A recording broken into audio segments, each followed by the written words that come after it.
Okay, let's dive in. Welcome everyone to the deep dive. This is where we grab a pile of source material, could be articles, research papers, notes, you name it, and really dig into what matters most for you.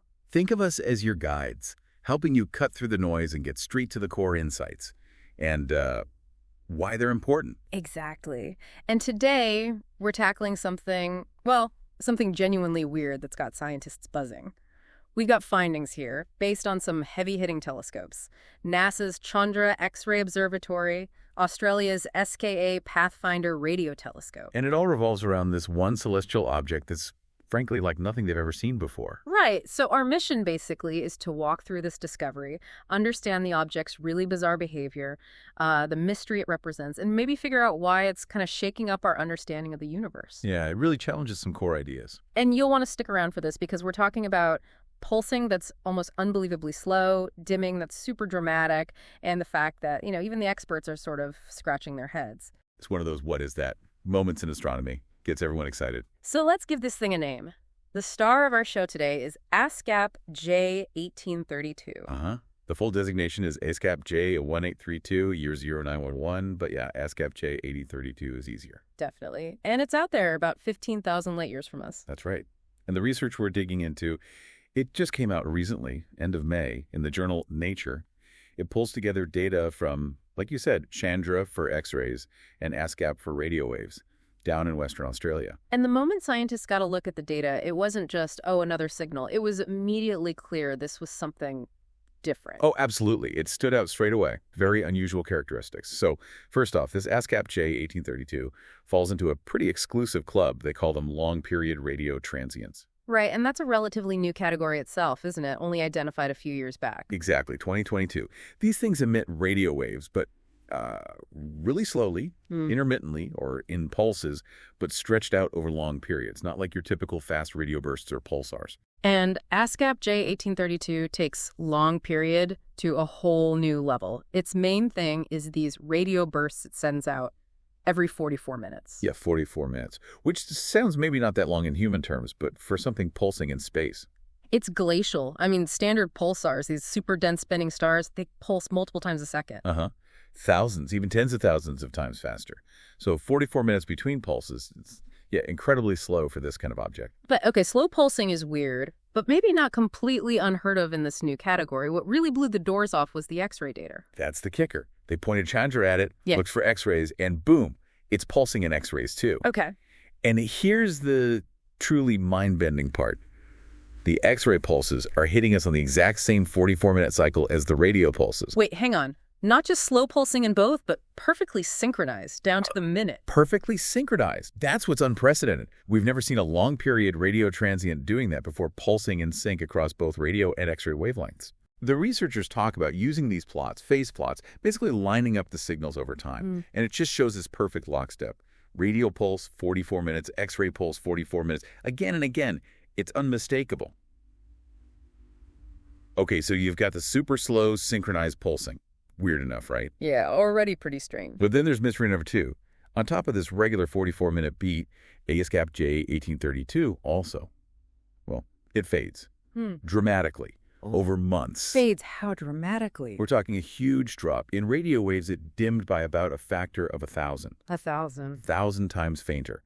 And Chandra watched it in X-rays between February and August this year, 2024. It dimmed by at least a factor of 10 in X-rays during that time. Wow, so over just 6 months, it gets massively fainter in radio and significantly fainter in X-rays. Exactly, and it's this combination, the 44-minute synchronized pulsing, plus this months-long dramatic dimming that makes it utterly unique. We haven't seen anything else like it in the Milky Way. There's a great quote from the first author, Dr. Ziteng Wang, saying something like, "We've looked at countless stars, never seen one act this way. It's thrilling." Yeah, that quote really captures it. It's that genuine shock and excitement of finding something completely new. Okay, so you've got this object doing two completely weird things at once. Logically, the next step is trying to figure out what it is. But it sounds like that's where things get really tricky. That's putting it mildly. It basically defies easy categorization. It challenges the models we have for these kinds of compact, energetic objects. So what did they rule out? Like, what doesn't fit? Well, your standard explanations, they don't quite work. Like a regular pulsar, a neutron star, maybe pulling gas off a nearby star, the signals just don't match up. The intensity, the pattern, nope. Okay. An isolated white dwarf, the dense core left over after a star like our sun dies, also doesn't seem to explain this particular mix of radio and X-ray behavior. All right, so the usual suspects are out. What about more exotic stuff? They looked at possibilities. One idea was an old magnetar. A magnetar being a neutron star with a crazy strong magnetic field. Exactly. Super strong magnetic field. An old one, maybe over 500,000 years old, might spin down to a 44-minute period. So that part kind of fits. But there's always a but, isn't there? The but is the radio emission. It's surprisingly bright and variable for what you'd expect from such an old magnetar. Usually they quiet down in radio waves as they age. This one didn't get the memo. And I read something about it being near a supernova remnant. Doesn't that point strongly towards a neutron star? Like maybe it was born in that explosion? You'd think so. It's right there, spatially close. But when the team crunched the numbers, looked at the likely distance and age, they concluded it's probably just a line-of-sight coincidence. Unlikely they're actually related. Okay, so back to the drawing board. What about white dwarfs again? Maybe not isolated. Right. So what if it's a white dwarf, but it has a companion star it's interacting with? Pulling material, maybe? Could that work? Yeah. Closer. It might explain some features. But another big but for it to work, this white dwarf would need an absolutely immense magnetic field. Stronger than any magnetic field we've ever measured on a white dwarf in our galaxy. So even the maybe explanations require something record-breaking or outside our current observations. That's the crux of it. Dr. Nandarea, one of the co-authors, put it nicely. They looked at lots of ideas with neutron stars, white dwarfs, alone, or with partners. Yeah. But so far, nothing exactly matches up. Some ideas are better than others, but no perfect fit. But I guess for scientists, nothing matches up isn't necessarily bad news. Oh, absolutely not. That's often where the real fun begins. Dr. Ton Bao, another co-author, basically said, finding a mystery like this isn't frustrating, it's what makes science exciting. Because it means there's something fundamentally new to learn. Precisely. It forces you to think outside the existing boxes.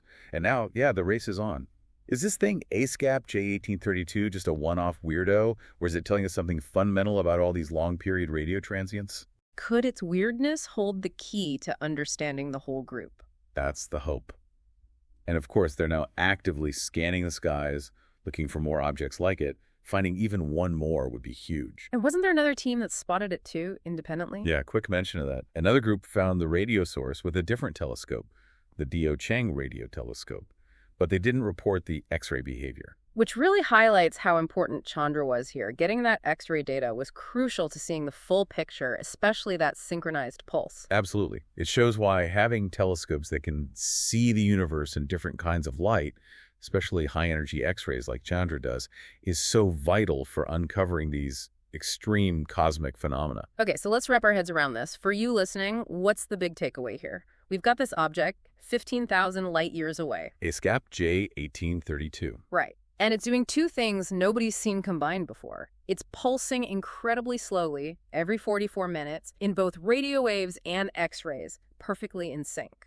And on top of that slow beat, it's also fading dramatically over months, getting maybe 1,000 times fainter in radio, 10 times in X-rays. That specific combination never observed before, anywhere. So this isn't just some footnote in an astronomy textbook.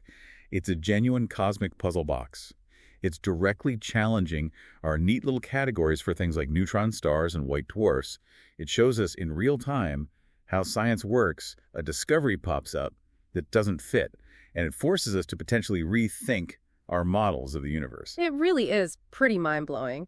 This one object, ASKAP J1832, with its super slow synchronized beat and its dramatic fading act, it's definitely one of the standout mysteries right now. And it makes you wonder, doesn't it? If one object can show us a combination of behaviors we'd never even considered, behaviors that break our current rules. Yeah. Well, what else is lurking out there? Right. What other completely unexpected celestial sights are waiting, undiscovered, ready to totally change our picture of the cosmos? It's a vast universe. Plenty more mysteries to find, I suspect. A fantastic thought to leave things on. Thanks for joining us on this deep dive into a true cosmic enigma.